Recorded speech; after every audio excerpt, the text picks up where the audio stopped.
السلام علیکم ورحمۃ اللہ وبرکاتہ۔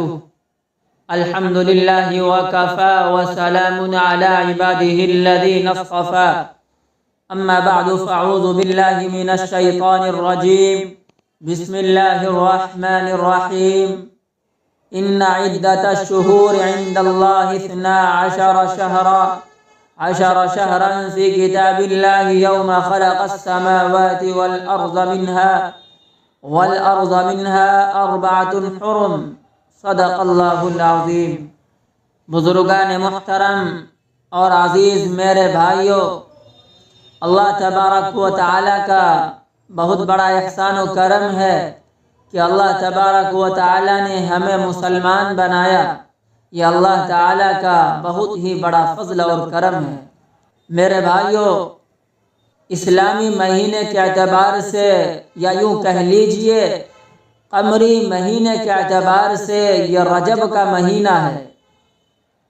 اس مہینے کی کچھ خاص باتیں ہیں جن کو سمجھ لینا اس موقع پر مناسب ہے۔ دیکھیے، عربی زبان میں رجب کا معنی حرمت، تعظیم اور عظمت کے ہیں، اس لیے اس کو رجب المرجب بھی کہا جاتا ہے، یعنی وہ رجب جو تعظیم کے لائق ہے۔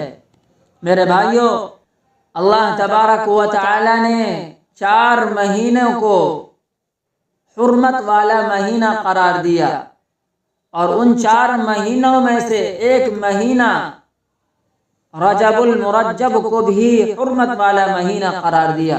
ان 4 مہینے کی خاص بات یہ تھی، ان 4 مہینوں میں جنگ اور لڑائی موقوف رہتی تھی، یعنی اگر جہاد بھی ہو رہا ہے تو ان جہاد کو بھی ان مہینوں کے اندر موقوف رکھا جاتا تھا۔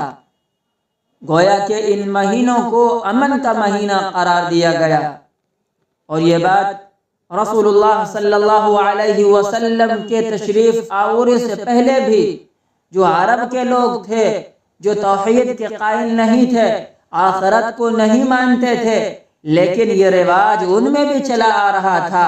جب یہ 4 مہینے آتے، ان کے یہاں اگرچہ قتل و غارت گری کا بازار گرم ہوتا تھا، ایک قبیلے دوسرے قبیلے سے لڑ رہا ہوتا تھا، لیکن جب یہ مہینہ آ جاتے تو وہ لوگ بھی ان مہینوں کی تعظیم کرتے تھے اور ان مہینوں کی وجہ سے لڑائی کو موقوف کر دیتے تھے۔ ان سے یہ معلوم ہوا کہ شاید ان 4 مہینوں کی عظمت اور حرمت حضرت ابراہیم علیہ السلام کے وقت سے شاید چلی آتی تھی، کیونکہ اہل عرب اگرچہ حضرت ابراہیم علیہ السلام کے دین کی بہت ساری تحریفات کر چکے تھے، لیکن دین ابراہیمی کی کچھ چیزیں ان کے اندر باقی تھی، جیسے کہ کعبہ شریف کی حرمت، حج کرنا۔ اگرچہ حج کرنے کے طریقے مختلف تھے، لیکن کسی حد تک حضرت ابراہیم علیہ السلام کے دین کی کچھ باتیں موجود تھیں۔ ان میں سے ایک بات یہ تھی کہ یہ 4 مہینے حرمت والے مہینہ قرار دیے گئے تھے، اور اس مہینے میں لڑائی کو منع کیا گیا تھا، اور ان کا احترام قریش کے لوگ اور اہل عرب کے لوگ بھی کرتے تھے۔ تو اس مہینے کی یہ خصوصی امتیاز ہے، اس مہینے کو عظمت والا مہینہ قرار دیا گیا، اس مہینے کو حرمت والا مہینہ قرار دیا گیا، اسی وجہ سے اس کو رجب المرجب بھی کہا جاتا ہے۔ دوسرے یہ کہ یہ جو رجب کا مہینہ ہے، یہ رمضان المبارک کا ایک طرح سے مقدمہ ہے، تمہید ہے۔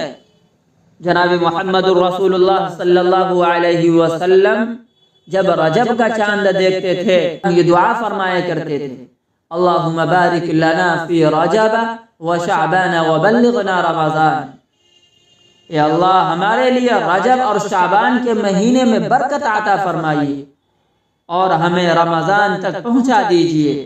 رمضان تک پہنچانے کا معنی یہ ہے کہ ہماری زندگی اتنی ہو جائے، ہماری زندگی اتنی ہو جائے، ہمیں رمضان اپنی زندگی میں نصیب ہو جائے، ورنہ انسان کا کچھ بھروسہ نہیں، کتنا ہی صحت مند ہو، کتنا ہی طاقتور ہو، کتنا ہی صاحب اسباب ہو، لیکن کچھ بھروسہ نہیں کہ کب چل بسے انسان۔ تو رسول اللہ صلی اللہ علیہ وسلم نے یہ تمنا فرمائی اور یہ دعا فرمائی، اے اللہ جب آپ نے ہمیں رجب تک پہنچایا ہے تو ہمیں رمضان تک بھی پہنچا دیجئے، تاکہ یہ رمضان بھی ہمارے زندگی میں نصیب ہو جائے اور اس کی برکتوں اور ان کی رحمتوں سے ہم فیضیاب ہو۔ میرے بھائیو، اس میں دو جملے ارشاد فرمائے رسول اللہ صلی اللہ علیہ وسلم نے۔ ایک جملہ بارک لنا فی رجب و شعبان، اے اللہ ہمارے لیے رجب اور شعبان کے مہینوں میں برکت عطا فرما۔ اس کا کیا معنی کہ برکت عطا فرما؟ یہ برکت کا لفظ بہت ہی عظیم معنی پر مشتمل ہے۔ لوگ یہ لفظ اکثر و بیشتر بولتے ضرور ہیں، لیکن اس کی حقیقت کا ہمیں ادراک نہیں ہوتا۔ محاورے کے طور پر جب کسی کو نعمت مل جائے تو ہم کہتے ہیں مبارک ہو۔ کسی نے نیا مکان بنایا تو ہم کہتے ہیں اللہ تعالی مبارک کرے۔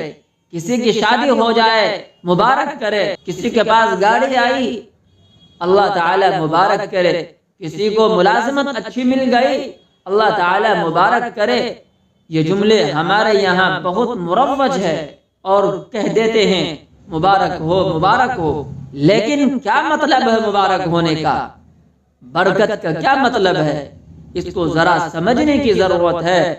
اور یہ در حقیقت برکت ایک ایسی چیز ہے جس کا تصور صرف دین اسلام میں ہے، یا اور کسی مذہب میں، کسی اور ملت میں، کسی اور زبان میں یہ لفظ نہیں ہے۔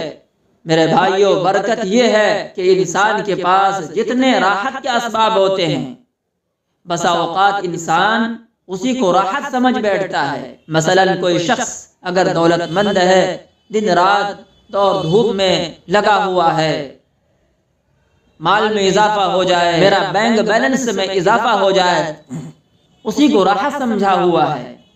لیکن حقیقت میں وہ جو پیسے ہیں یہ اپنی ذات میں کسی کو کوئی نفع نہیں پہنچا سکتا۔ اگر فرض کرو بھوکا ہو اور پیسے بہت ہیں، لیکن وہ پیسے اس کام کا نہیں ہے کہ انسان اس سے بھوک مٹائے۔ اگر کسی کے پاس مکان ہے، راحت کا سبب ہے، لیکن وہ راحت حاصل نہیں ہو سکتی محض اس مکان سے جب تک کہ اللہ تعالیٰ اس میں برکت نہ ڈالے۔ آپ نے گاڑی خرید لی، بظاہر وہ گاڑی بڑی شاندار گاڑی ہے، بہت اچھی ہے، لیکن اگر اللہ تعالیٰ اس میں برکت پیدا نہ کرے تو وہ گاڑی کبھی خراب ہو جائے، کبھی کچھ اور ہو جائے، اس میں دھکے لگانے پڑ رہے ہیں، تو وہ گاڑی تو بظاہر سبب کا راحت تو ہے، لیکن راحت حاصل نہیں ہے، اس لیے کہ اللہ تعالیٰ نے اس میں برکت نہیں دی۔ اسی طرح کسی کی شادی ہو گئی، بظاہر راحت کا سبب ہے، لیکن میاں بیوی میں انبن ہے، ایک دوسرے کے ساتھ مناسبت نہیں ہے، راحت کا سبب تو حاصل ہے لیکن راحت نہیں ملی، اس واسطے کہ اس کے اندر اللہ تعالیٰ نے برکت نہیں ڈالی۔ برکت کا معنی یہ ہے جو چیز، جو نعمت انسان کو ملی ہے، اس نعمت کا صحیح استعمال ہو، اس نعمت کا صحیح فائدہ حاصل ہو، یہ چیز برکت کہلاتی ہے۔ آپ علیہ السلام نے قدم قدم پر برکت کی دعا مانگی ہے، یا اللہ اس میں برکت عطا فرما۔ جب برکت ہوتی ہے تھوڑی سی چیز میں بھی نفع پہنچ جاتا ہے، اللہ تعالیٰ اس میں نفع دے، اللہ تعالیٰ اس میں نفع دے دیتے ہیں، اس میں راحت دے دیتے ہیں۔ اور اگر برکت نہ ہو، مال و دولت کا انبار ہے اور راحت حاصل نہیں، نفع نہیں مل رہا ہے، وہ گنتے کے اعتبار سے گن گن کر پیسے کو خوش تو ہو رہا ہے، ہمارے پاس اتنے پیسے ہیں، ہمارے پاس اتنے بینک بیلنس ہو گیا ہے، لیکن اس میں اس کو کتنا فائدہ پہنچ رہا ہے، وہ اس سے کتنا فائدہ حاصل کر رہا ہے، راحت اس کو اس وقت تک حاصل نہیں ہو سکتی جب تک اللہ تعالیٰ اس میں برکت نہ دے دے۔ تو ہر چیز میں ہمیں برکت کی ضرورت ہے۔